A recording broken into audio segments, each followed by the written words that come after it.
Hello, hello. Hello again. Yeah, now we are live. We're Okay. we have Hello, just everyone.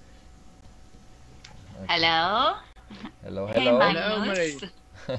Hey. Nice to see you back again. Hi, Lars. Yeah.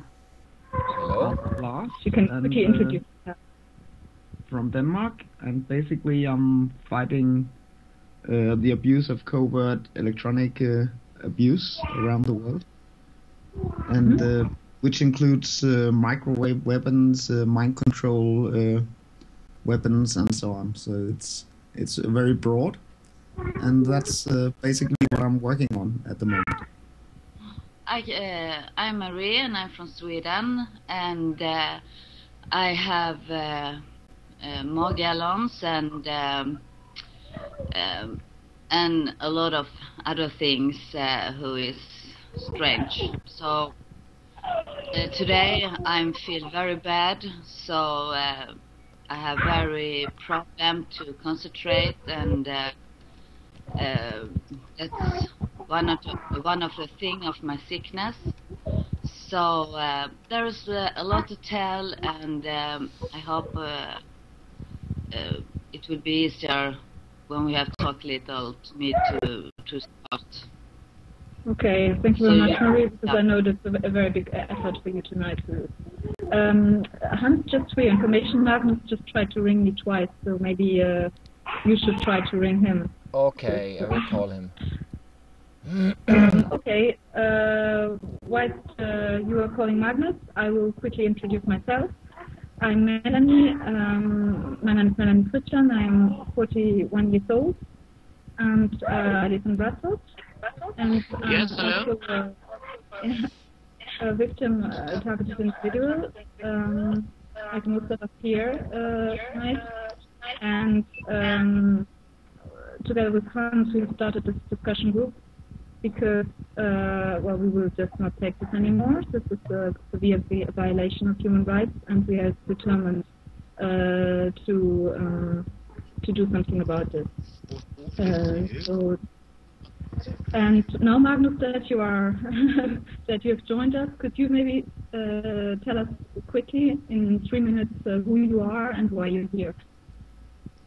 Yes, hello, everyone. Hello. Hello. My name is Sylvie. Oui. Sorry, Magnus. my name is Magnus Olsson, and I'm a TI, a victim of mind control for 6.5 years. And I'm working actively, full time, in trying to expose this kind of crimes. As I have discovered, these crimes are committed all around the globe, actually. Yeah. And we are trying to build and form a kind of resistance, and getting this politically analyzed, because families, people are dying out there just because of this experimentation with human life.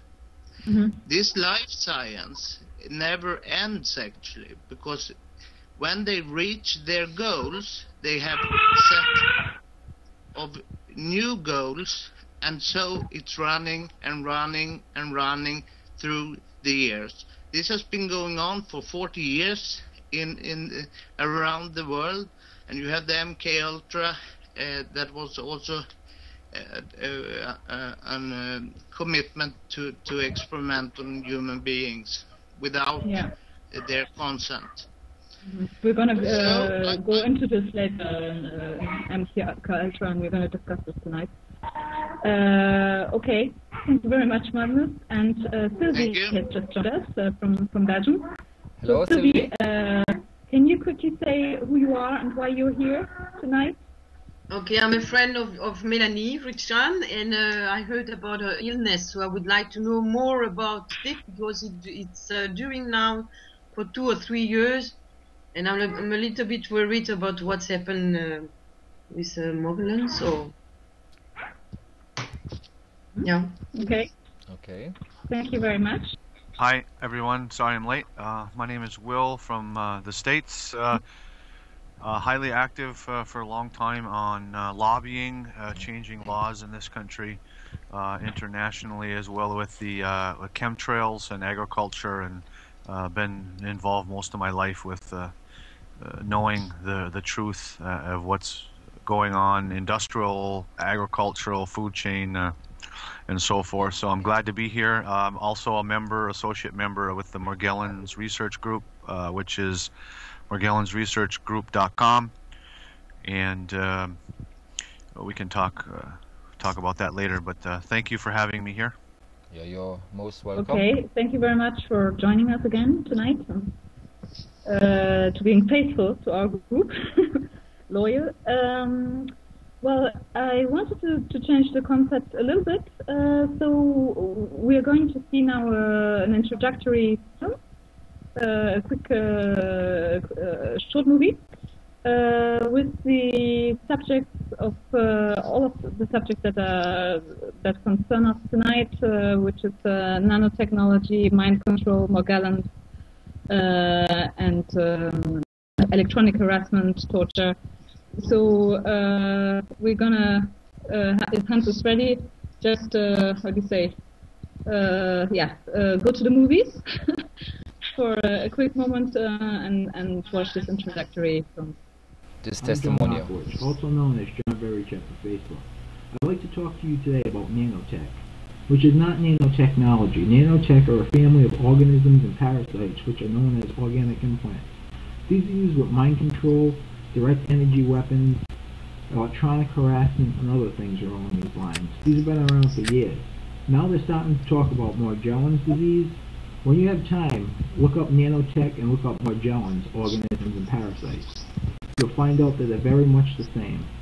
This has been going on for a long, long time, this stuff, and the government's been trying to hide it. And now they're trying to make it look like everything's a disease and they don't know what's happening, which is a very big lie in the United States and maybe a few other countries.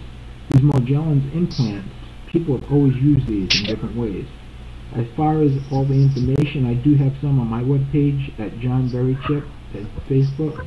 You can look it up there and you can list anything you'd like if you'd like to share information. If not, you can look up a lot of nanotech videos. So, thank you very much. Have a good day. Okay. My opinion in viewing all of this, because I've just got a few new clients coming with these fibers growing out of them, and with the new information, especially from the website, dataasylum.com is one of them. The fibers may be one of the delivery systems for the nanoparticles. We do know that we've identified some of the polymer structures, the polymers of the fiber coming from the food chain. I mean, I personally think it's all connected. Just my opinion and view. How they're connected exactly, I'm not sure, but they're all connected. The Morgellons with the genetically modified food, with the nanoparticles and whatnot being sprayed on us, as well as the metals. So. So you're saying they're, according to you, they're one big happy family. Maybe not so happy, but there's definitely a link there. I believe they're all connected. Correct. Okay. The reason is that whether it's one technology or another is not going to help us in proving this in court. So I'm mostly working on the detection of signals rather than the technology itself at the moment.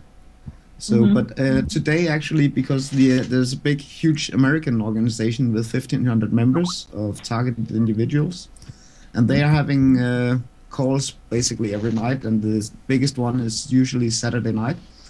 And I just got the newsletter and invitation for this call they have later on tonight.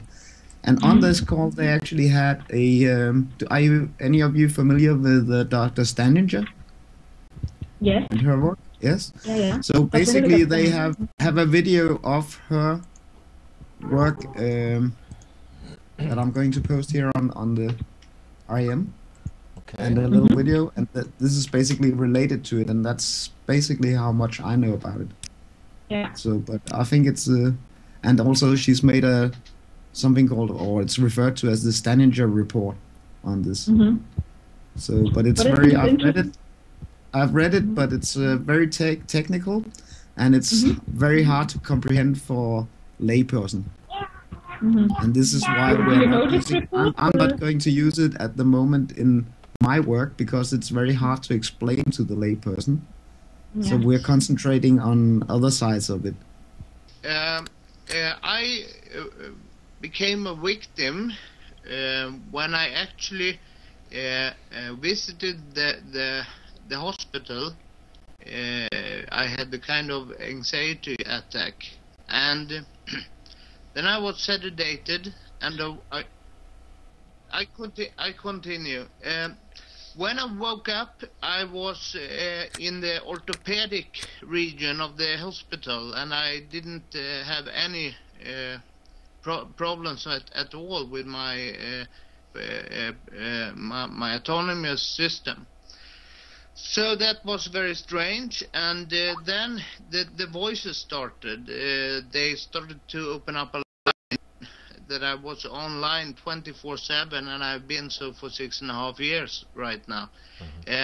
They started out the whole thing with kind of blame and interrogation and hostile, bad cop, good cop, and so on. They tried all kind of manners to map my cognitive abilities. The abilities went up and down through their kind of psychic response to my own thoughts. So they actually could use my own thoughts against me, and the unconsciousness it's very interesting because you have 1,300 thoughts in your unconscious mind, and then you just realize around 300 of them, so they can manipulate a person without their knowledge at all. So this weaponry is so dangerous, and in wrong hands this can happen. That is already happening now in a big scale. So my work, I'm running mindcontrol.se and cyberbrain.se and informing people about this. I have had a lot of meetings with the politicians. I have had meeting with peace institutes. I just had a meeting with the biggest one in Sweden this week, and they are very, very aware actually what is going on. They know what happened. And they just don't know how to tackle the problem right now. But I'm also in the same organization as Lars, and I think we have to establish a good connection net so we can work against this, because this is so high up in the political chain, so to speak. It's very hard, it's very tough to be believed. But since there is in Sweden at least around 40-50 victims that I have connected to all of them and know their stories and so on, we are writing kind of letters to initiate the ethical approach to this ICT, information communication technologies. And there has been a couple of warnings about this in before, but as I said before, the goals are turned so high. Each time they reach the goals, they have new ones. They will never end this.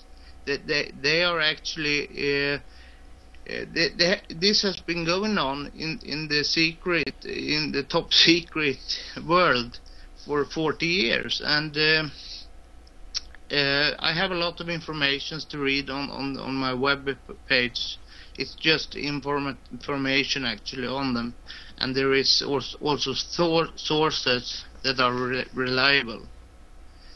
But IBM just announced the 5 in 5 program. They are in 5 years able to read any man's mind wherever he is in the world.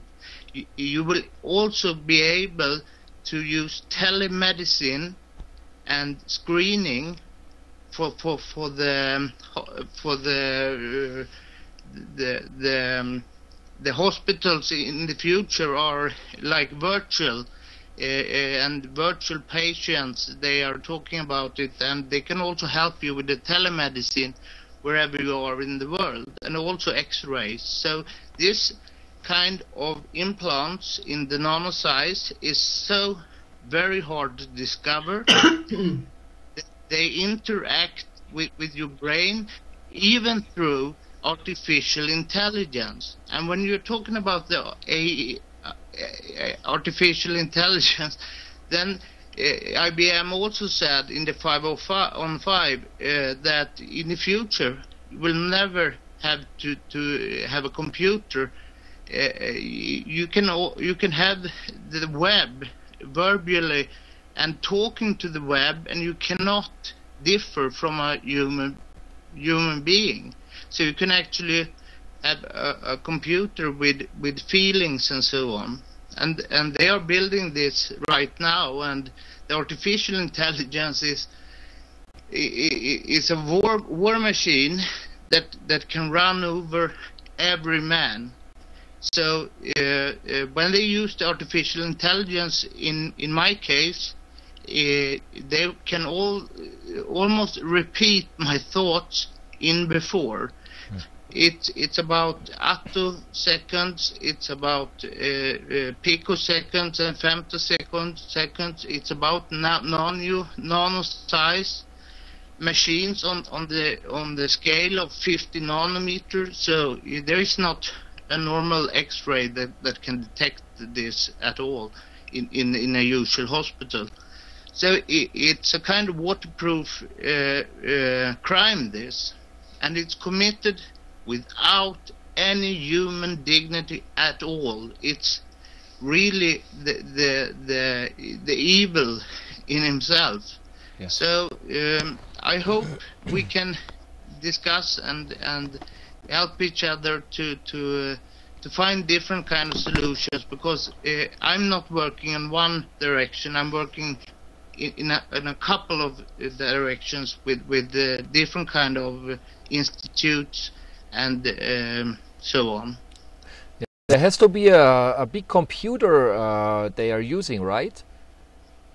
Yes, they are using supercomputers, and they are talking about zetaflops and so on today. So the resources of the signal processing is in need of a supercomputer, but you can use it by the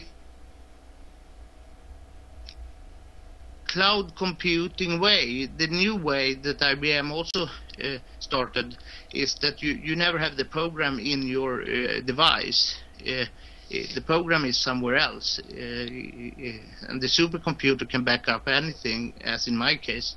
The supercomputer can also distribute different kind of radiation, and this radiation is like a psychodesign. In my case, they have just tried the bad stuff, but I have a lot of doctors, and there is an Israeli conglomerate that is respected in all of the European countries, and they said in Science Daily that this kind of psychodesign will be you will not be without it, so to speak, because your life is going to be much better, and you can also live longer and so on. So this conglomerate from Israel is talking about this already, and you have the smart pill also it's Novartis AG that have constructed this, and it's on the market right now. You just swallow a pill, it solves up by the stomach acid, and then it goes out in the bloodstream, attaching where they want. It's like robots going to their frequency in your brain and getting attached, and from there they start the interaction with the supercomputer. So this is really happening, and the military, they had the nanotechnology for 35 years ago, and for the public today, it's known right about now actually, and the evolution is running on, but the common man is not getting any good out of it, not at least yet. Oh, that's Do horrible. you have any questions? I just want to make a add-on that usually the black science projects that are mainly run by DARPA in the USA, Defense, it's the development organization for the Defense Ministry, and they are usually somewhere between 20 or 30 years ahead of common science. Yes. So the things that we are seeing released now by IBM and other companies are at least 10, 20 years old. With the megapixels and camera solutions, it's like Dr. Amy Cruz, who was a neuroscience chief at DARPA, at the development organization for 5 years, has admitted that they can read the brain waves and read the thoughts of every human being on the globe anywhere, anytime, and directly from satellites. So that's how far they are, and this is admitted, although they tried to suppress it. Yes, it did get out. Yes, but everything is going commercial once, at least in the end. So why destroy such a market? Because this abuse and these crimes will prohibit all use. I hope and I believe that in the future this is not allowed to use this kind of technology. But then you have the psychodesign for sick people, mentally sick people, and so on. So it's really a pity that they are doing like this, because I mean, who do you become with a brain computer chip? How are you? Are you the same man, or are you another one?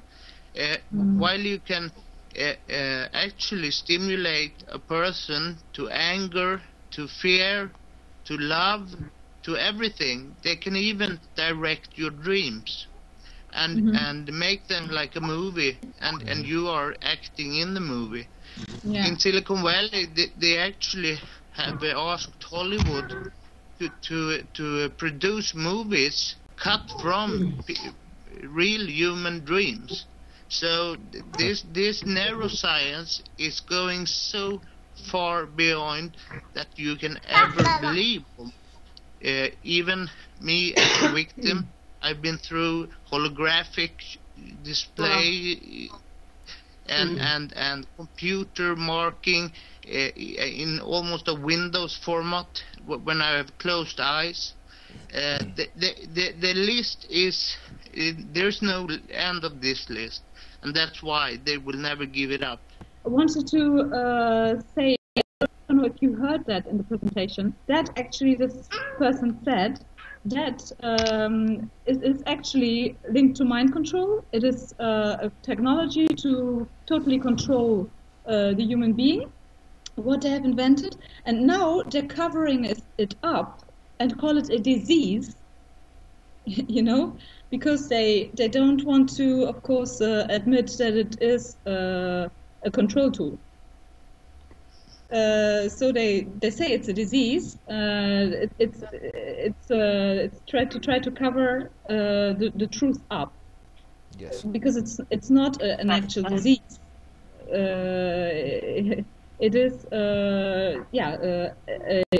what I understood and what also Dr.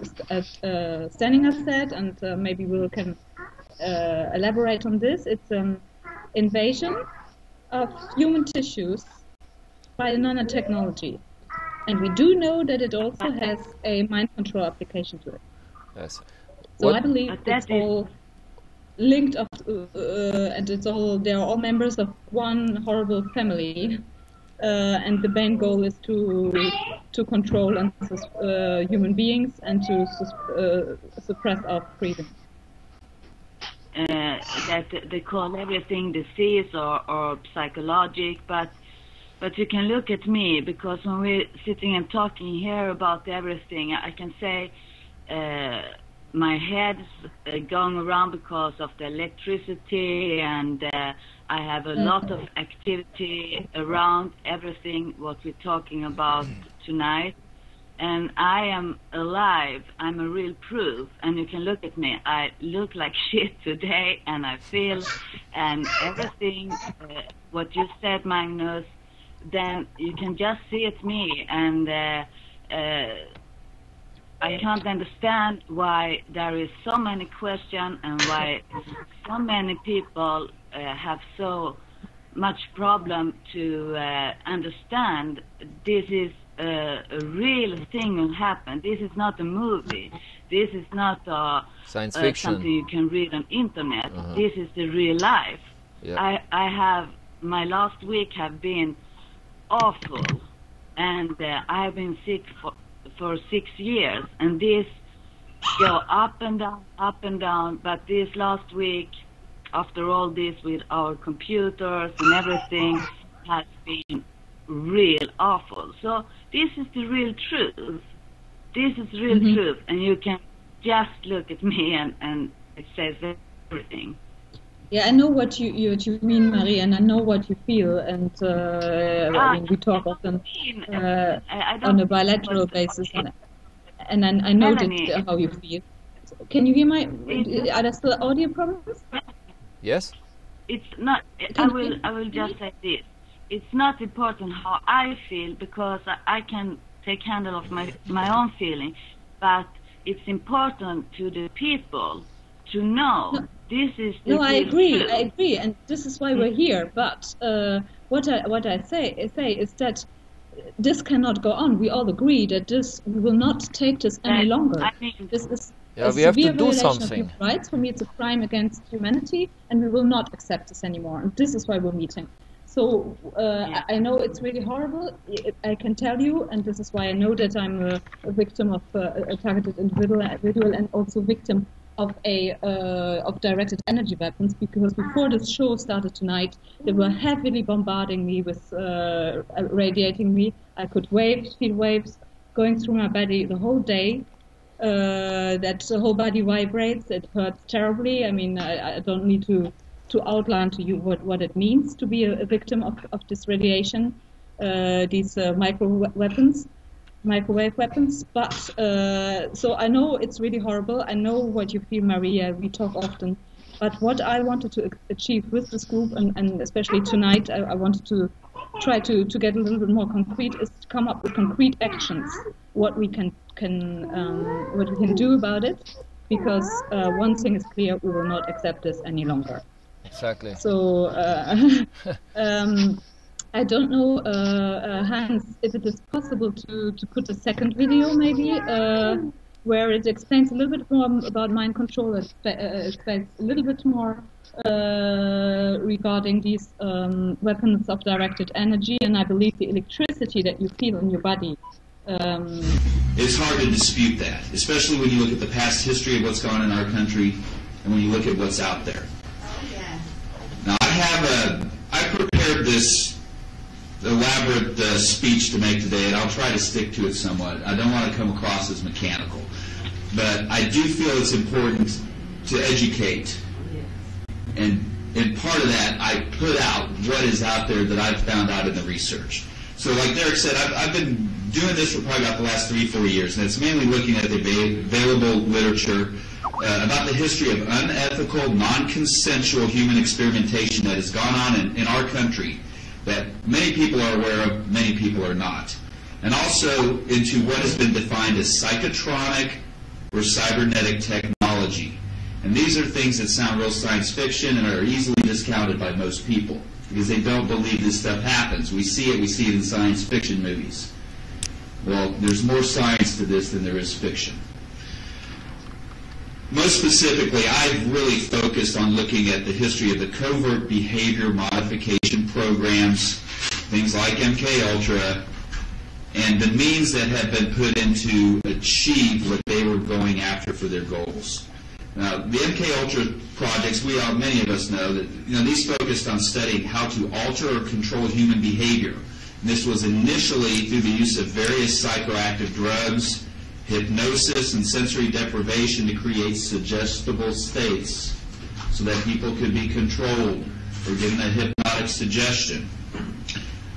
The later research focused on how to use electromagnetic radiation to achieve this. Things like radio frequencies, microwaves, and that these things can alter emotional states and deliver subliminal messages and even messages that can be perceived as audible, and all done in a covert manner. Like I said, the main reason I'm here is to help educate the unknowing public. The people that are subjected to this, they know what's going on. It's everybody else that needs to know about this. As representative guests alluded to, there has been attempts at investigation. There has been investigation done at Senate levels, at congressional levels. There's been legislation that's been tried to be passed. None of it is passed. As it currently stands, there are no criminal penalties in our country for performing non-consensual research on human subjects. And this includes the research that's done through most of the agencies. And there's 17 different agencies that have to adhere to what we call the common rule, or at least parts of it. Many of them are able to opt out of certain provisions of the common rule. And most of these include military and intelligence agencies. We need to enact legislation to protect. That is one step. Will that stop what is going on? Maybe not. But it at least is a start. Both Dr. Hall and I have been working with this group for probably about 3 years, mainly to bring awareness of what's going on. We've interviewed hundreds of individuals, and more importantly, we've networked with other scientists, including some DoD scientists like Dr. Robert Duncan, and other people that have been around much longer than me, much people that are much more knowledgeable about this than me. But interviewing well over 600 individuals. We've also reviewed the data that Derek was collecting long before I had any contact with this group. And when you start looking at all this data, there is a pattern of similarity. This includes similarities in physical manifestations, auditory phenomenon, and that there appears to be some type of stalking or harassment involved with all of this. The similarities they're too often repeated. They're often verbatim between different individuals. It's too common to suggest that this is occurring by chance. The result is that many of the complainants have suffered irreparable psychological distress and financial loss. It's probably apparent that this is a program that relies upon psychological torture to harass the individual endlessly, in most cases for years without any end. These are the stories that we have heard. The fact that unethical and unwitting human research has been occurring in our country is well documented. It's been going on over 60 years. This includes things like the Tuskegee syphilis studies. It includes the human radiation experiments of the 50s and 60s. It includes various chemical and biological programs that where mass populations were being exposed to biological agents, chemical agents, for the benefit of science. To think that such experimentation does not still occur today is not rational. It continued in the past, even after it was found out. It continued after there was public outcry. The fact that nobody was ever held accountable for any of this, the fact that no legislation was passed, there was no sanctions, no loss of license by any of the healthcare providers that were involved in this, by any of the other agencies. This has all created an environment where human experimentation can still occur. Psychotronic technology and psychotronic weaponry development is also well documented in the literature, but even less known to the public than the illegal experimentation that's happened. I think it's of the utmost importance that the public is made aware of the existence of this and that it can affect one's perceptions and their behavior unbeknownst to the individual. These have been admitted to be in development since at least the 1960s in several countries throughout the world. The bulk of the literature comes from the former Soviet Union and from the United States.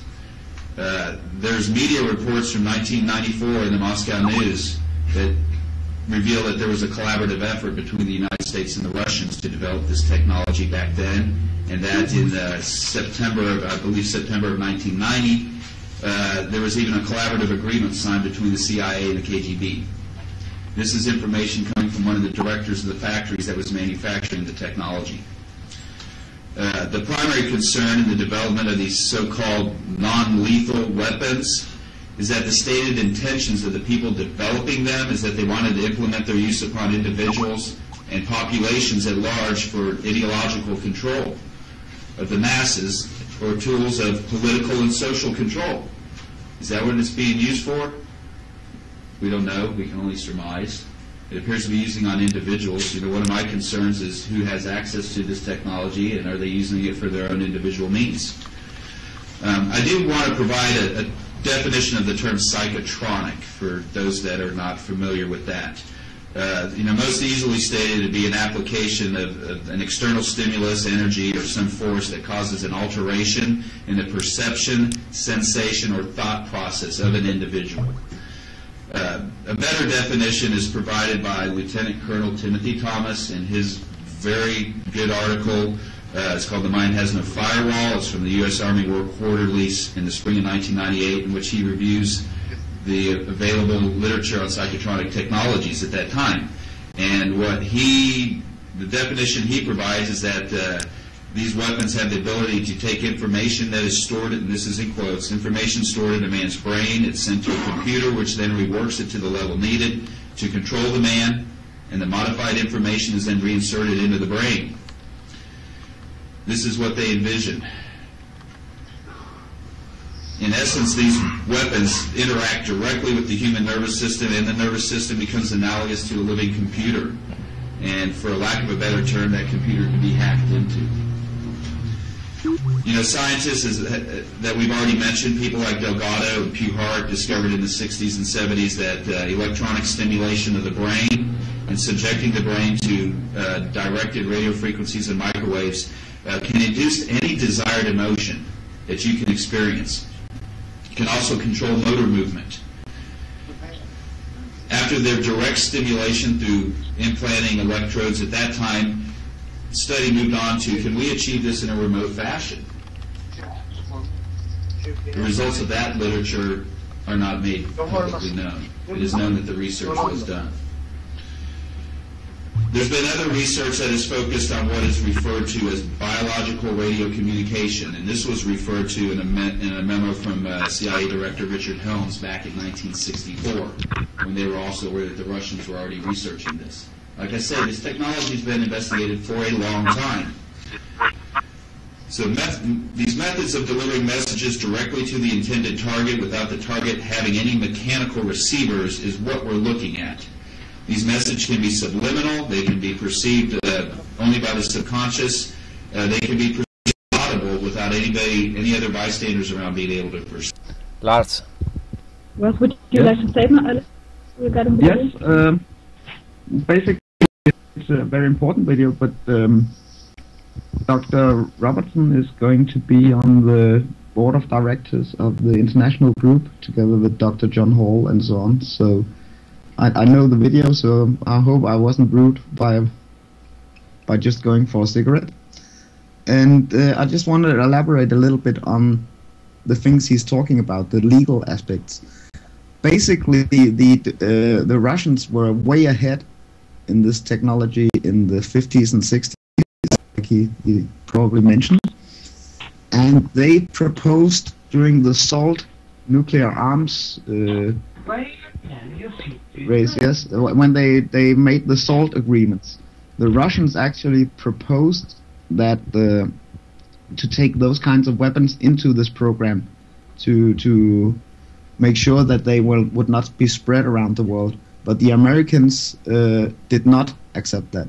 They did not want to be part of the disarmament project. And basically they bought a lot of the patents and technology of the Russians when the Professor Smirnov died in 2005. And this is why a lot of the psychotronic technology is now in the US or US controlled. So that's a little bit of the historic background on that. Mm-hmm. Well, basically it turned out that it's not a domestic problem anywhere in the world. It goes on all over the world. Mm-hmm. And it appears to be military and intelligence communities testing the system for now. That is supposed to be deployed worldwide on a much broader scale. So we are the testing persons, but the system is close to perfect at the moment. And it turns out, actually, when we started the international groups, we got in contact with the Americans that had about 1,500 members in one group. The Japanese have 900 members, the Chinese have 400, and the Germans, I think, 300. So it's a lot of groups, and those are the people in the groups are only the top of the iceberg, the strongest individuals who make it through the first phase of this project. At the moment, basically, we're trying to go away from the labeling of targeted individuals and going towards a goal that is rebranding it as victims of terrorism, international terrorism, because a lot of the funding worldwide has been going in that direction, and this is terrorism, and it's treason, and as a lot of the funding for investigations and so on are going in the direction of terrorism, we have to bring this forward as an issue of terrorism. Mm-hmm. And it has to be prosecuted and it's not limited to any demographic group, religious group, or ethnic group. It's very broad, and that suggests also that it's testing. You're online. We're finding a lot of moles and funguses and other microorganisms that not only are being dumped on us, but also our response, natural response inside of our body to the contamination that's taking place and the degradation of the human organism. Mm-hmm. And these microorganisms are getting into the sinus cavities in the inner ear, not only the natural microorganisms, but also the nanotechnology too, if you will. But I'm just more talking about the natural ones in response to the synthetic things that are happening. And when they get strong, these microorganisms become pathogenic and get strong and overpopulate, especially within the sinuses and in the inner ears, which is connected to your sinus cavities. They give off toxins, mycotoxins, and that interferes with our nervous system. And there's a lot of nerves in that inner ear that holds our equilibrium. That's also with our perception of sound, and it interferes, like hacks in, if you will, on the natural aspect of things, but also on the unnatural. With the nanotechnology, there was nanoparticles or nanobots get into the nervous system as well, and can also run interference strategically from their creator's source. So there's two things I believe that are happening here simultaneously, not only the nanotechnology and the hacking into our hard drive that way, but also the natural response of the microorganisms being in a pathogenic state, causing a similar like you're saying, that buzzing or noise or that ringing, tendinitis type thing. It could be, and it comes in different frequencies with different microorganism population explosions inside your sinus cavities. So I believe there's two things happening, Hans. So thank you for having me. Regarding chemtrails, today we have in Ottawa some of the most thick chemtrail activity that I have noticed. I don't know if this is related, but myself, I had to go get medicine because I am coughing too much and I'm sneezing too much. I don't know if it is related, but I want to mention it anyways. Chemtrails. Many of my friends who have a lot of experience in chemtrail activity, like Michael Murphy and so on, they are all frustrated because no matter what we do about chemtrails, we have no result. Now, Sorry, Sylvain, to interrupt. Can you maybe, if there are no results, how is the letter to world leaders coming now? Because I know you were preparing this. Yes, we have written a letter to leaders. Some people have sent it already out of Germany. I don't know if that will help, because we have contacted them in the past by thousands and thousands of emails, and we have had limited success. Only 14 leaders, or 14 nations leaders in the government have contacted us again, but they say that we're crazy, that we're imagining all this stuff. Even though we tell them afterwards in follow-up letters that we are willing to prove our point, we are willing to provide evidence and to come and see them and make a PowerPoint presentations to explain our point, they don't care. So I wonder why they don't care. Perhaps it's because right now, as you have heard, there is a very strong likelihood that there will be an attack on Iran. And because of it, nations around the world are doing things. Canada has announced yesterday, the Prime Minister said that he is giving a budget of $40 billion with a B for a naval shipyard to start construction of warships. And this is the biggest investment for war material in Canadian history, because we are a small country compared to Mexico or United States, and we were always peace-oriented. So I think they are so preoccupied with the preparations for war against Iran, and so that is why I'm sharing my attention between chemtrails and to stop this war with the Green Light Project. Now, I have contacted Iranians, and I'm saying this because all this is related to chemtrails, but I've contacted Iranians who say to me, Sylvain, you will notice that Russia before used to say that, just a minute please, Josh, I'm on the phone. They used to say that they would fight any Western invasion of Iran. And China said the same thing. And China still says the same thing, but Russia is more quiet these days, because I am hearing rumors from Iranian people themselves that the intention is to, once Iran is conquered, maybe after 1 or 2 years, to divide the country between, the land of Iran between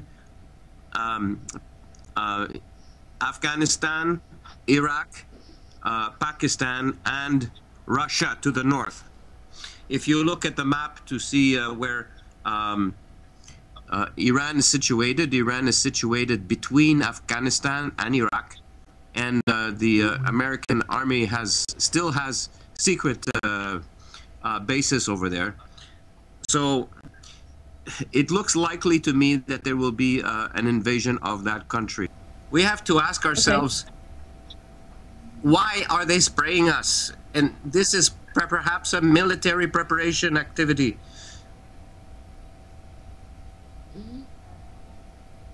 It's perhaps military in design. If you look at the how do you say, patents for chemtrails, you will notice the chemtrails have relationships with H.A.A.R.P machine. Okay, and the H.A.A.R.P, it is used to concentrate the direction and the strength of the signal of the H.A.A.R.P machine. And many of you have noticed that H.A.A.R.P activity has been increased. Many of people have noticed in the sky the H.A.A.R.P patterns in the chemtrails. Many have been hearing H.A.A.R.P in different countries. They have been hearing strange noises. The latest noise is here in Alberta, in Canada. Strange noise. It sounds like flying saucers, you know. Even today, it is the loudest signal. And now I believe that chemtrails and H.A.A.R.P together are used in preparation for war, both to focus the H.A.A.R.P activity, also to make to scare us. Now,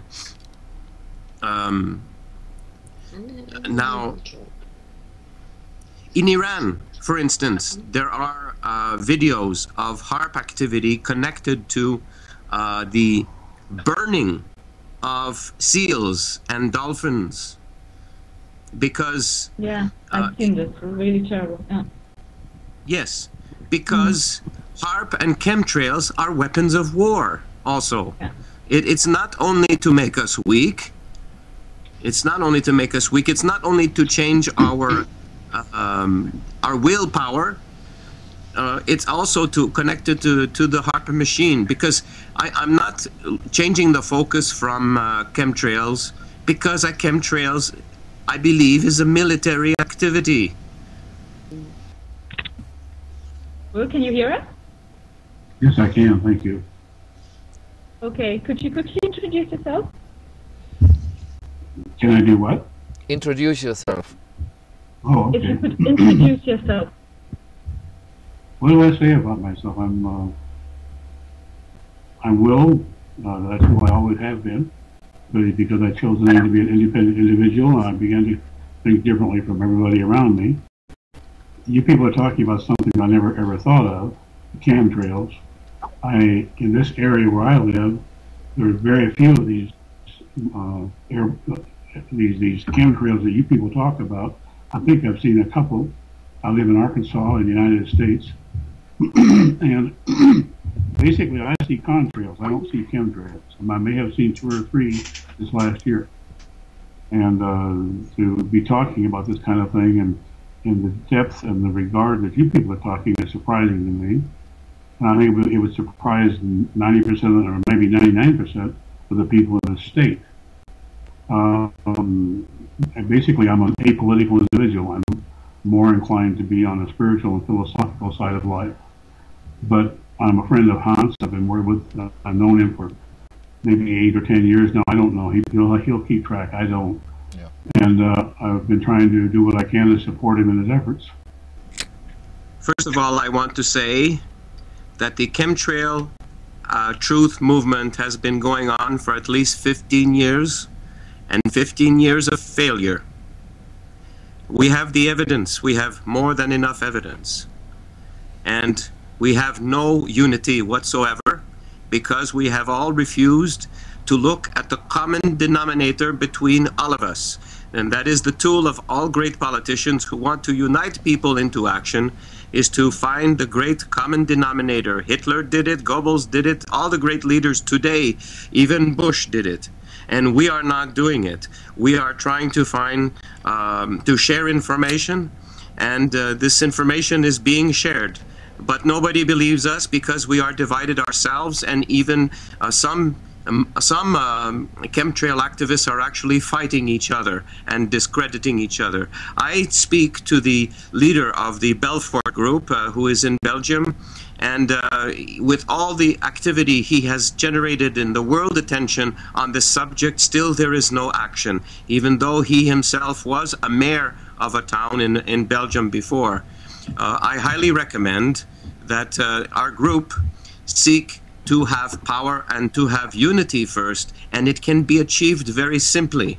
And it can be, but we have to agree on one common purpose. And if we do not, we will continue to fail. It is not the victims who will save us, because they have failed also. And I have failed also. I am also a victim of chemtrails. I will remind you that there are some chemtrail leaders who are actually working for the government. I know one of them, and I cannot denounce who he is. He is in southwestern United States, okay? These people who actually have top secret clearance with the government, and they sound very credible. All I'm saying is that a very small minority of the people will pay any attention to us, because not only the government thinks that we are quacks, well, they don't think we're quacks, they know we're telling the truth, but the majority of the mass don't care about us one bit, and because we are not hitting on a common denominator, something that is common to us all. And well, isn't the air common to us all? Sorry. We all breathe the same air. I would discourage any international conference. You can make an international conference, but you cannot even tell me right now how it will be successful. You cannot tell me now how it will change the popular opinion, because you don't know. Neither do I know. But I don't discourage you, because you are doing a good thing. However, it's not a powerful thing. We need power on our side. We have very little time, and we can have power. There, I would say what is really important is that we present evidence. You know, for example, these TI measurements that lasted. Well, there are evidence. For example, just for your information, I suffer from Morgellons, which means that I have really unknown material coming out of my body, my hands everywhere. And or had at least. Now it's less, but when this started, there were really a lot, which is obviously not normal.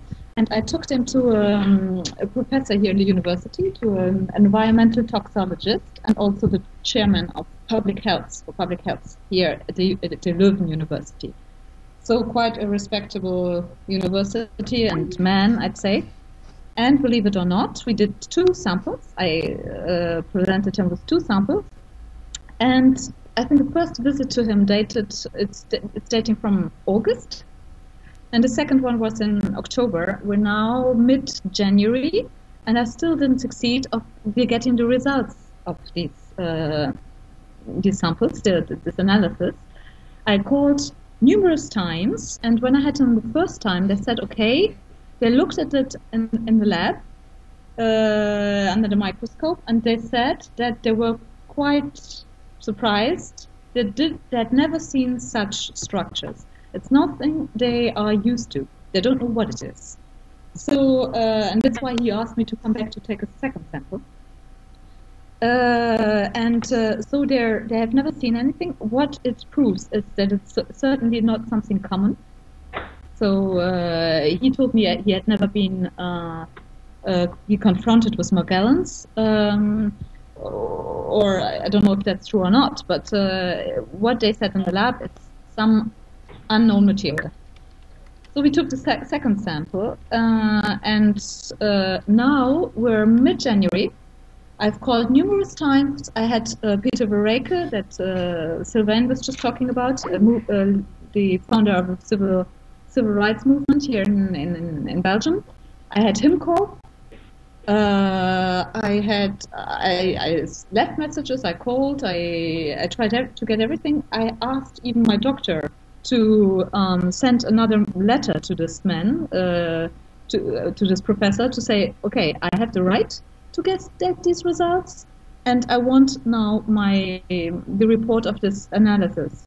Even if it says it's an unidentifiable material, this would still show that there is something unusual.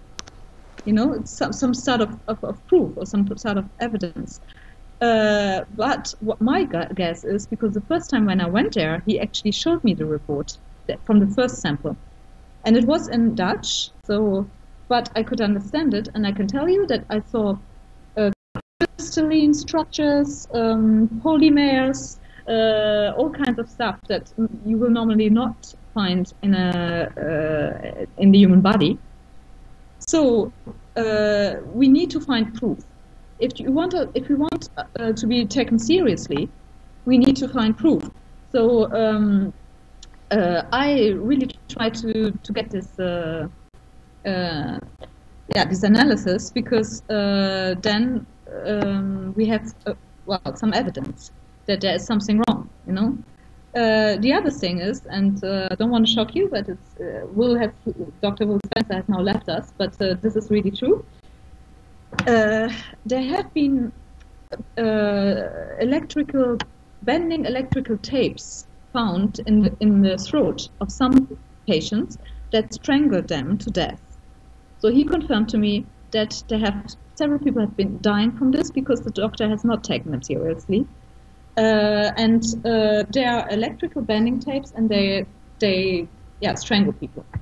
Not all of the patients have that, but some do, and I happen to be a part of it. So I know for a long time, I could feel when it was installed there, because it's a technology that auto-assembles, and that's stalking me basically. So it is very difficult to find a doctor that will actually believe you, because they all think you are either nervous or crazy, or I had answers like, stop watching so many James Bond movies, this is all science fiction, when you're stressed and you have the feeling that somebody's choking you, all kinds of crap. And but this is really true. There's evidence about this technology. I got Will involved, Dr. Will Spencer. I asked, because I'm very surprised, and I share this for you tonight because it's evidence. I'm very surprised that I happened to find a surgeon that was actually ready to try an intervention and to see if we cannot take at least a piece of this choking technology that is in my throat out, because if we could, and this gives us an possibility of identification of where this could have been manufactured. You follow me, Will? I know you look a little bit lost. I know it's a bit complicated, but bear with me. I will come to the end of the story. So if the surgeon takes out a piece of this electrical bending tape that is in my throat, and because some victims have actually succeeded in doing this, and I will do anything that is in my power to prove my case, even if I have to take a general anesthetic, whatever, I don't care. So if we can pull a piece out of this, then this could actually help us to identify where this thing has been manufactured. And if it works, then we have a case. And then we have someone to sue. So I'm very surprised that I actually found a surgeon that took me seriously after having seen I don't know how many, and that said, okay, I'm ready to try an intervention. I believe you. I'm ready to, basically cut your throat open and try if you can see to get something out of it. But he wanted to do it from the inside only, which is less certain, let's say, as a result, to get this thing out, or at least the piece. And so I said, well, if this is less certain, because I can feel from here, then I prefer you cut from the outside. So he said, oh, well, no, you're going to have a scar. I cannot justify this. And I said, well, I don't give a shit about having a scar, Actually, it's even better, because this is going to be very shocking if I have a scar here. And if we pull that thing out, if having a scar from the outside, cutting from the outside, increases our chances of success, then I'm ready to do that. But he was still he had no experience with this, because this is actually bioterror. So what I did is I got Will, that was just with us now, Dr. Will Spencer, on the phone, who's from the Morgellons research group, who's aware of this strangle technology. And I said, well, this and this happens. I found a surgeon. Could you get in touch with him and tell him and send the evidence, the photos of these things that have been taken out of people's throat, and explain him exactly what this is about, because I wanna build a case, and I need him to cut, if it's necessary, from the outside, anything that increases my chances to prove my case right, I will do. So can you get in contact with him and explain him what this is about? Because then in the meantime, he had written to me that, I had an operation date, which was the 11th of January, and then he wrote to me saying, oh no, I have a very urgent case now with somebody who's cancer, so I have to postpone you. But I could die, strangled to death any minute. So the person who has cancer is an urgent case, and I'm not an urgent case. So I cut my story short, but so Dr. Will Spencer had contacted him, saying, well, this is really true. These are the pictures of this strangle technology that we have taken out of people's throat. And it's not, this is not science fiction, it's not a fantasy, this is really true. So I think he took this very seriously, because immediately afterwards he came back to me and said, I got the information your friend sent. We will do the operation, and he proposed a new date. So I'm not saying we're going to have evidence. I'm not going to say it's going to work. I'm not going to say that we'll have proof. But if we do, then you can count on me to bring these people to justice. And I know that in few cases this has already happened. There have been operations have been succeeded, and there was an identification number on this strangle technology, or even the name of a biolab. So these have been sued. One was in Germany and one was in Holland, I believe. Wow. So can I say something? Yes. Yeah, sure.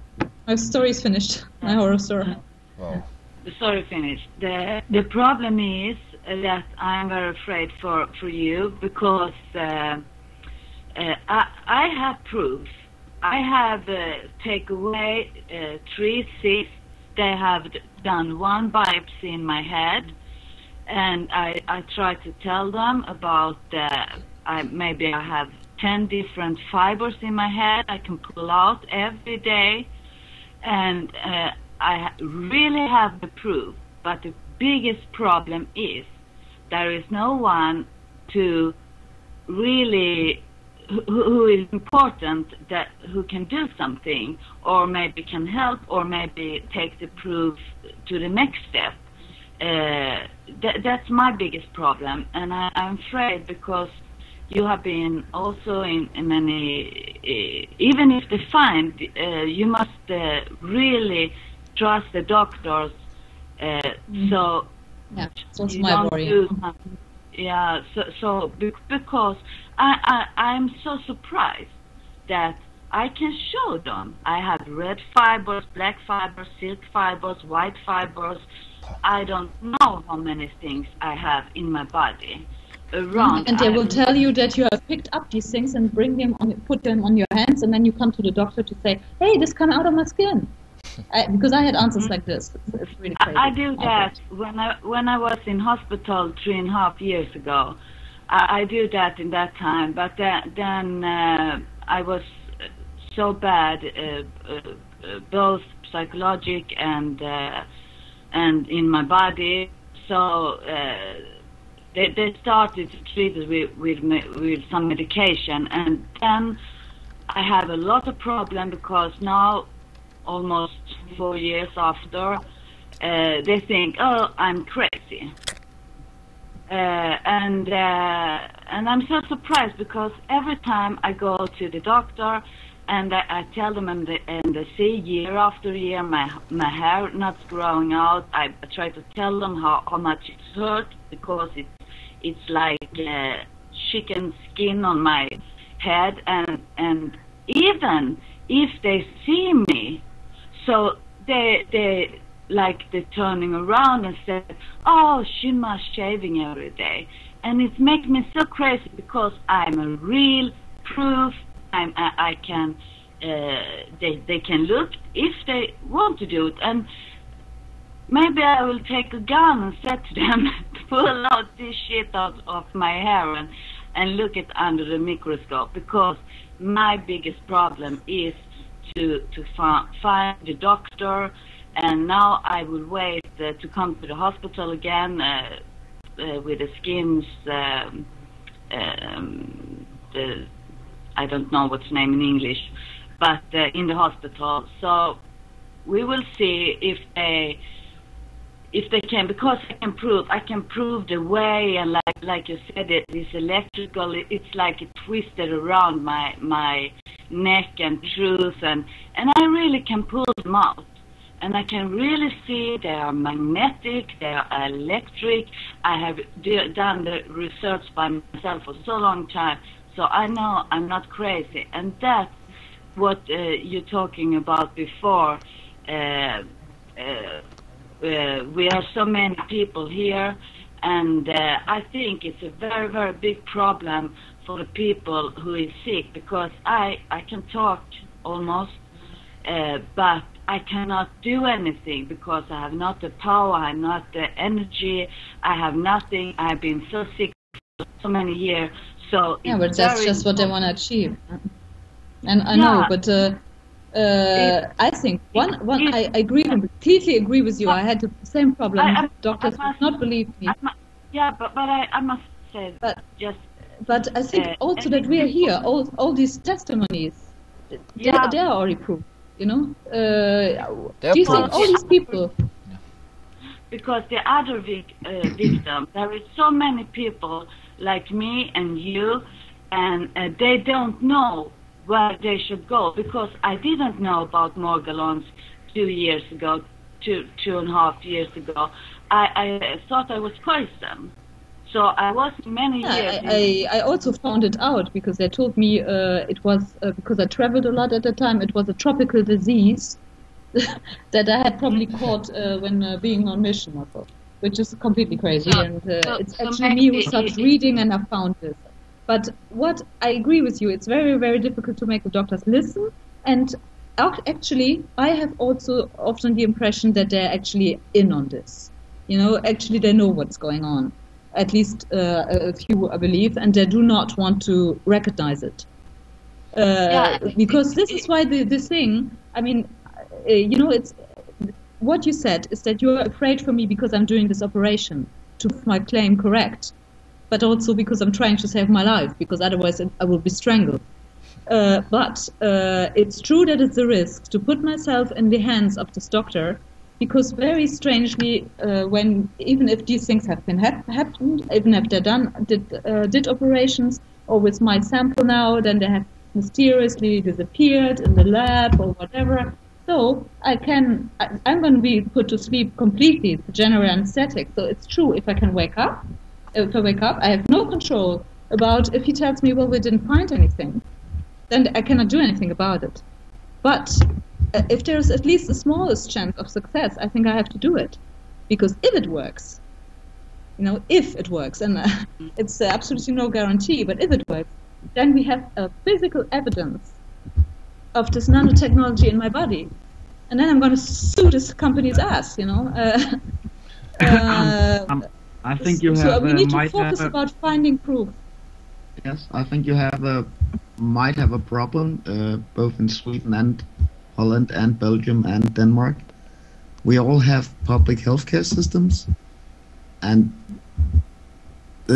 all the technology we are the victims of are definitely intelligence services, and it's unbelievable how they have infiltrated the entire public system and healthcare system. It's like a cancer that has grown completely beyond. Yeah. And in the US, actually most of the people I'm in contact with, they will never go to the hospital because they know it's infested with intelligence, and they are subpoenaed by intelligence. And the American law actually has provisions in the Patriot Act that the doctors have to work with them.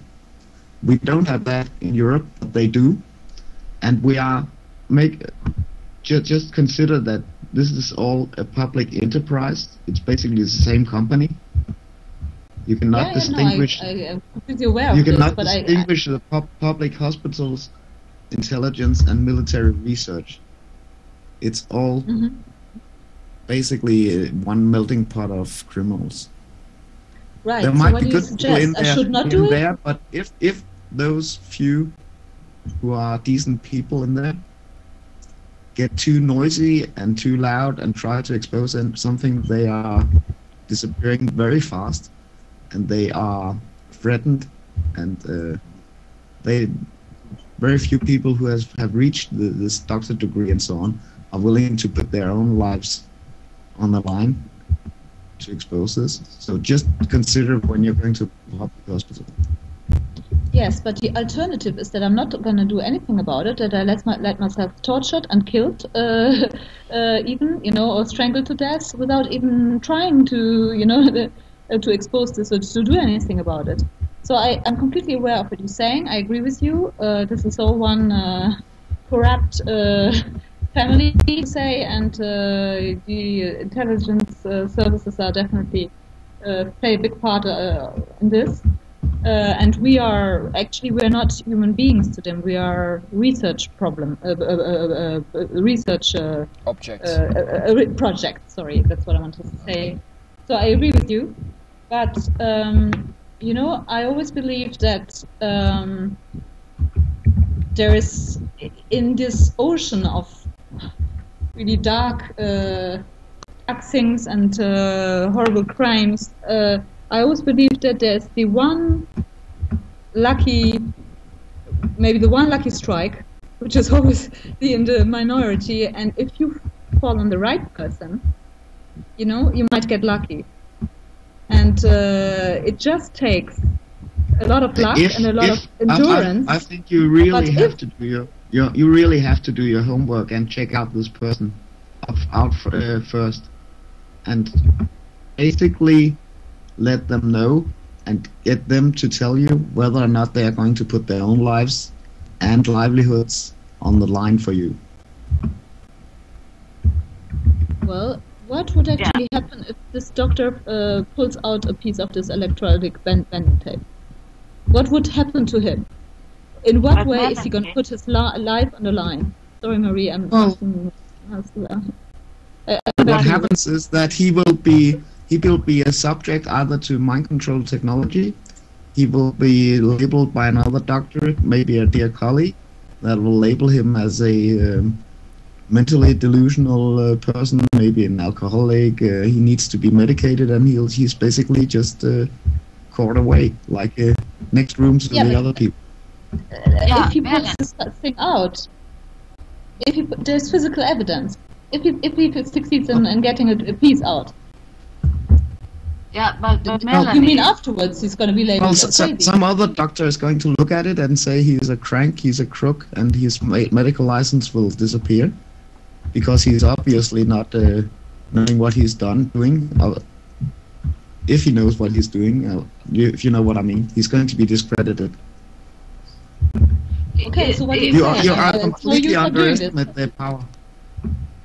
Yeah, no, Melanie. I do not. But the alternative is that I'm not going to do anything about it, and that I'm going to be tortured and killed, maybe, with this technology. No, but what I'm telling you is that you need to really talk to this doctor beforehand and know whether or not they are going to put their lives and livelihoods on the line for you. Well, I did talk to him, This was I talked to about 50 doctors, and this was the only one who took me seriously. And he immediately said, "Okay, I'm ready to try it." I might be wrong. He might be a criminal. He might, think I'm crazy. But I might also, and I know that the chance is very small, just fall on the one person that is actually was the right person to meet in that moment.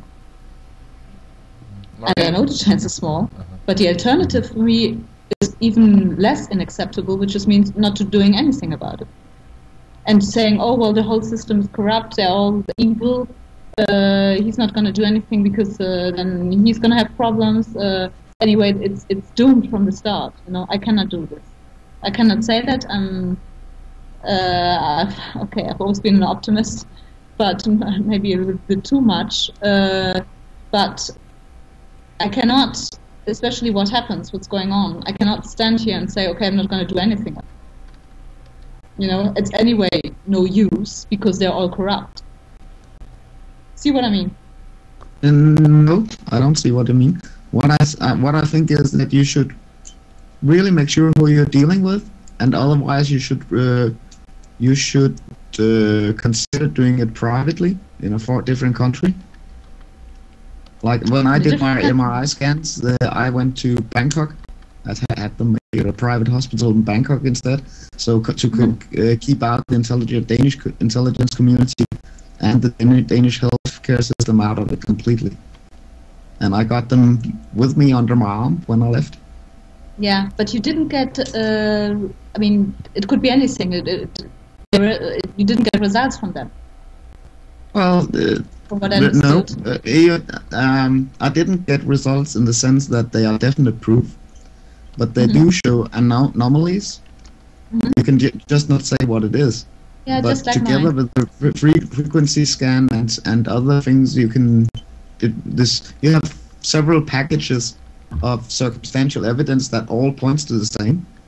So when we pile up those, it becomes very strong. Yeah, that's what I mean. I mean, and also, I mean, okay, the fact that there is, and hopefully I will get it. Finally, I will the sample of this stuff that comes out of my skin, or then okay, maybe it won't work, but if I'm very lucky, it might work with this intervention. And if we have, the more evidence we have, the better it is. And I agree with you. It's the culmination of all this evidence, of all these things that are not normal. Because I was told the same like you. I did an MRI scan, and they told me, well, there is this, and there's this, and this is just a zone. It feel less dense. It could be anything, but there is something.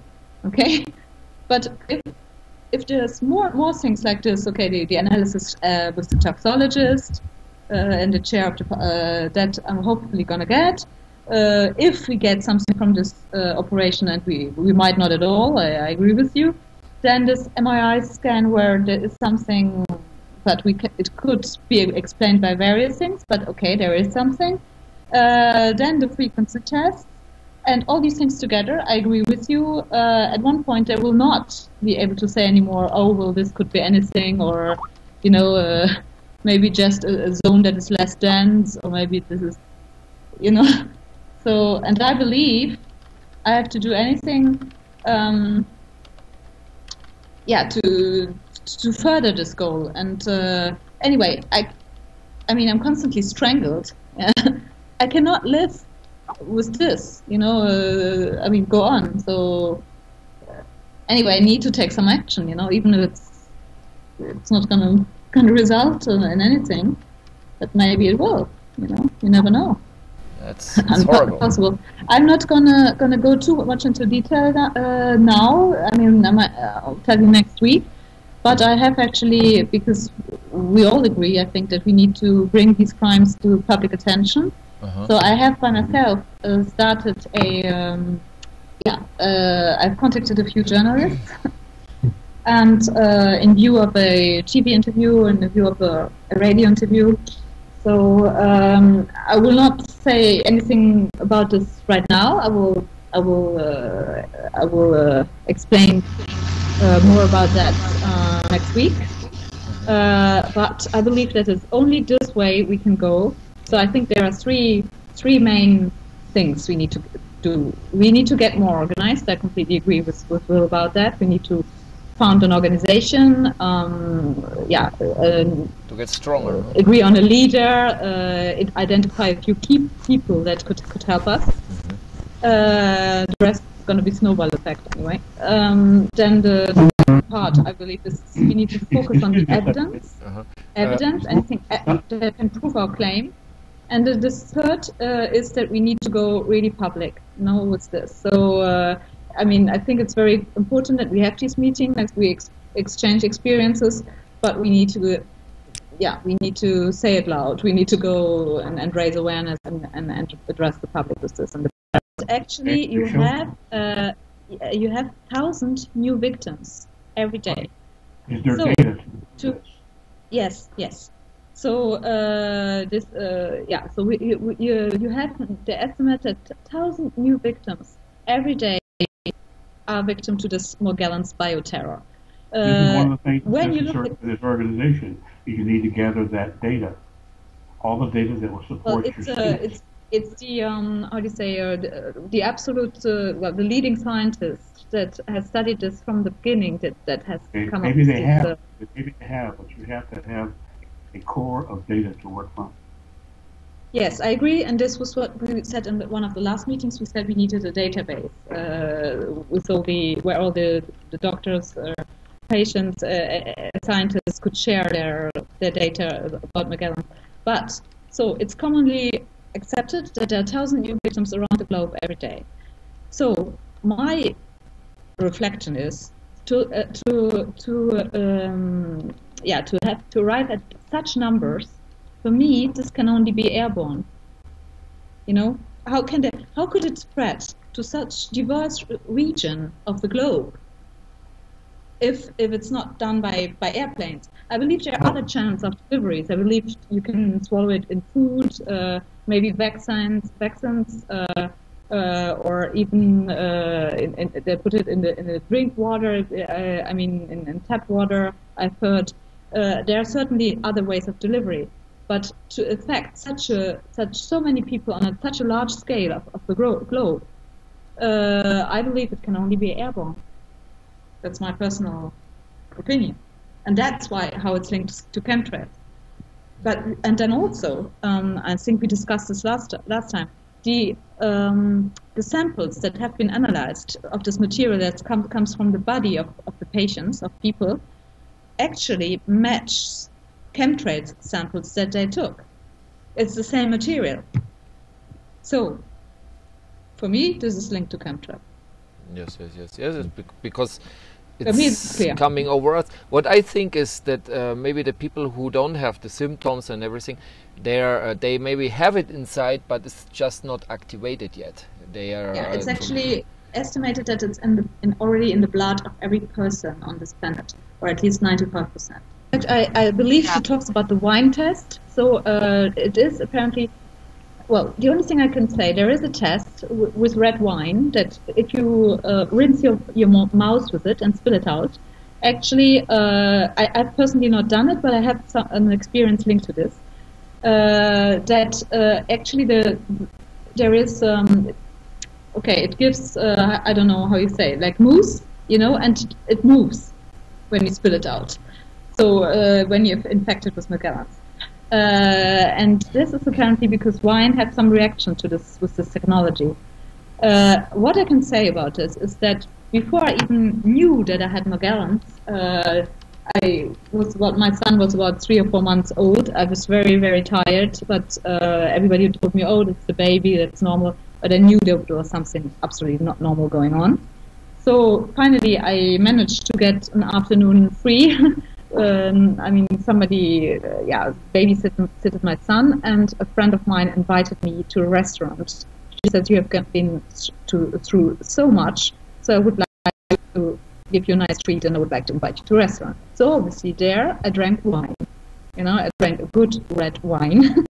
And I thought, okay, finally breastfeeding came to an end. I can drink wine again. I'm going to have a nice lunch here with my friend. But I had already felt that there was something not right with me. There was something, I didn't know it was Morgellons then, but I'd never felt this way, so tired, so weak. So, I mean, it was, even when I had, mononucleosis, toxoplasmosis, which also makes you very tired, this was nothing next to this. So I knew there was something wrong. So we arrived in this restaurant and I ordered a good glass of wine.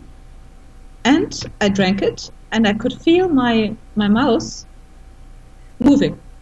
You know, tongue, mouth, there was a reaction. And actually these, this technology, these fibers, they go in every part of the body and also in the tongue, in the mouth area. So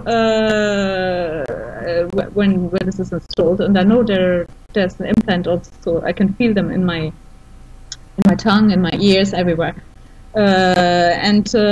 This was the first time I didn't have any material yet coming out of my body, my hand, but it's not normal that when you drink wine that your mouth will move. Yeah. You know, there's a reaction in your tongue.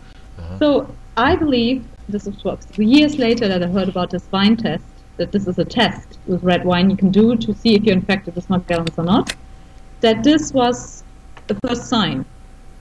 I couldn't how do you say, I couldn't interpret it at the time. I didn't know what it was. I just found it very peculiar. You know, but I mean, if you tell doctors these kind of things, they will immediately send you to a psychiatrist.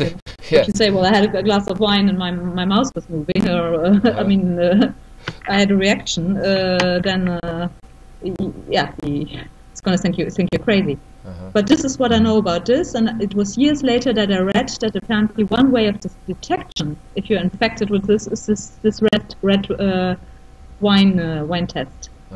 But I think if you have Morgellons, because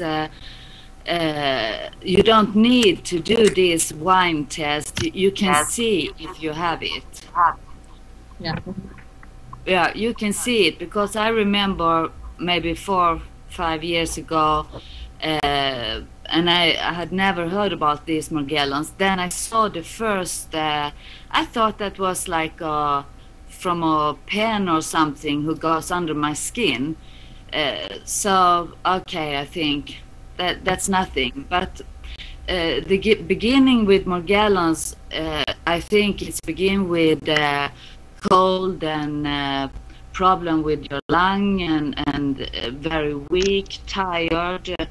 I have a fever, lot of, you begin to, your voice is very grow, and after all this infection you can explain, because you think in the beginning, oh, maybe I'm just sick for a cold or some other normal infections or disease. But after a while, when the body begins to hurt and you sleep, I could sleep like 24 hours, and then I couldn't sleep at all. And I when I worked, I had so pain and so much crawling, but I didn't think in that way, because I was so busy with my work, so I didn't think about there was something crawling in me, or it was just like it hurts. But after a while, the first little small sore comes to my skin, and because I work with in that I work with cosmetic for 25 years, so I think, oh, what is this? This is not a normal sore.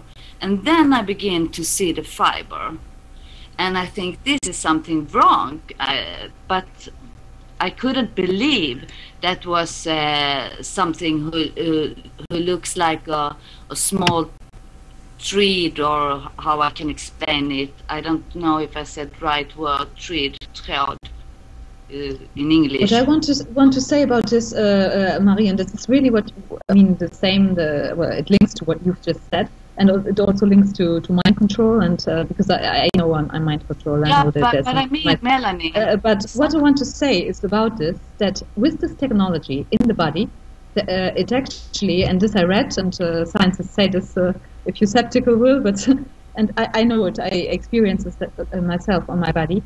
Is that what is really strange, and I think Marie has it as well, with this technology in your body, with these ICT implants that are nano size, but there are in Morgellons, this is actually what it is, it's nanotechnology, they can, when they use these weapons of directed energy against civilian targets like us, as you were, it's very easy for them to locate you and to direct the energy to radiate you exactly there where you are, because they can track you everywhere. What I have noticed is that when I go to sleep, first of all, I have muscle twitching. I have things that I've never had, and I've got this electricity going through the body and the waves. But in the morning when I wake up, and I don't know if you have this as well, Marie, I think you have, and I'm sure that it's linked to laser technology. And I talked about this yesterday with Stroom. You know, Stroom is our IT guy. And in fact, when I wake up in the morning, I have plenty. You have already seen, this is on a larger scale, these very strange designs in the crop circles, you know, in the fields, you know, where they always said, oh, we don't know where this came from, are this the aliens, is it, you know what I mean, the crop circles in the fields, these very strange designs, yeah. Well, in the morning when I wake up, and that's what I said to Stroom yesterday, and he actually believed me, and it's really true. Well, I have to go, so see you next time. You have to go, Lars? Okay. Yeah. Okay. Thanks, but I think thanks for joining. Good advice is to keep UFOs, aliens, and crop circles out of this. No. This is not. This is not about this. I'm saying that this is a laser technology because I wake up with scars. Yep. But I'll see you next time. Okay. Okay. Lars, Bye-bye. thank you very much. Bye, Lars. See you. Bye. So, is that when I wake up in the morning, I'm full of this kind of very strange scars and patterns and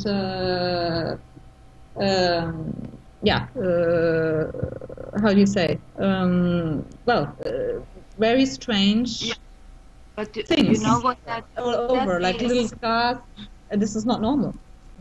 Yeah, but you know what that is? But because I got sometimes when the sore begins, it's because this is especially I think the silk one or the white one, they are like a needle. It hurts. It scratch your skin. Some of the fiber, that looks like when you wake up, like you have scratching you or something like that. So some of the fiber is so sharp. So that I have problem when the sore begins. I have a lot of them. I look all over my body, and it's going around in a circle. And you can't put it away because it hurts your skin. So the going under like a plastic, like plastic under, like you have two layers of your own skin, but not the normal and normal. And then the fibers begins to grow under, but some of them is so sharp so they hurts your skin. It sounds crazy, but for me, I have looking it for all this year, and it's unbelievable how it is. But this is because in the beginning I couldn't understand why I have so much scars, like you said. I have a lot of them when I wake up. But it's very, very important that you take care of them, because if you don't, so they're moving from a scar to another scar and they build away. That's what's happened to me, and that's what especially over my face, and they're growing like a spider web over your body. Yeah, nanorobots. They're so small that they can move. They are so small you can't see it. Yeah. But it's and now when I understand, now I can more take care of myself, and that's, I think it's important because this is so crazy sick disease, and because of the doctors and nobody believes on it, we must take so much energy to explain our illness. So I took so many years to do that. But after a while, I tried to begin to heal myself. It's not easy because I'm sick, but I know what's happened to me, and that's the problem. Is there is so many who don't know what happened, and maybe we can tell them what happened to us. And this is a life in a nightmare. So maybe there is some people who listen to us that we can help them, even if we need help. So maybe we can help. to explain what happens, that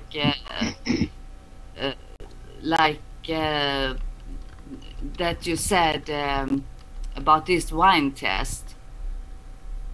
But can you drink wine now, Melanie? I can drink it, yeah. But did you feel the same? It's not moving anymore, but I know that there are implants in my tongue because I can feel the electricity going through, and I know that there are ICT, it's either an ICT implant or these electric bending tapes. They're the same system. Actually, when I push here where this strangle technology is, it goes in my tongue. Also, there's a link. Thank you, because I hear my son. Okay, no problem. Anyway, so we are finished. Okay, thank you so much for joining. Thank you very much for everything. Okay. Anyway, we are in contact and we have to continue this. See you later. Thank you. Okay. Bye.